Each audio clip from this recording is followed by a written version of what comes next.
मिरज तालुक्यातील सांगली ते धामणी मार्गावरून एका कारमधून राज्यात प्रतिबंधित असलेली गोवा बनावटीची दारू बेकायदेशीर विक्रीसाठी आणणाऱ्या दोघांवर सापळा रचून कारवाई करण्यात आली आहे। या प्रकरणी राज्य उत्पादन शुल्क विभागाच्या भरारी पथकाने दोघांना अटक केली असून त्यांच्याकडून 6,17,000चा मुद्देमाल जप्त केल्याची माहिती अधीक्षक प्रदीप पोटे यांनी दिली आहे।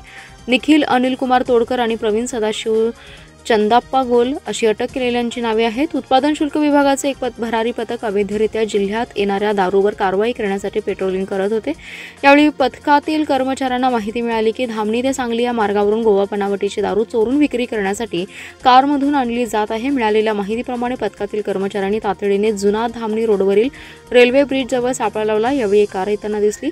कारवर संशय येताच ती थांबून तपासणी केली असता गाडीच्या डिकीत गोवा बनावटीची देशी दारू, यात मॅकडॉल नंबर 1 विस्की, सेलिब्रेशन रम, इम्पेरियल ब्ल्यू, रॉयल स्टँग विस्कीचे एकूण 20 बॉक्स, त्यात 2 लिटर क्षमतेच्या 80 बाटल्या, 750 मिलीच्या 50 बाटल्या आणि 180 मिलीच्या 48 बाटल्या मिळाल्या। सदरचा सर्व मुद्देमाल आणि कार असा एकूण 6,17,105 रुपयांचा मुद्देमाल जप्त करण्यात आला। या प्रकरणी दोघांना अटक केली असून त्यांना 2 दिवसांची पोलीस कोठडी सुनावली आहे।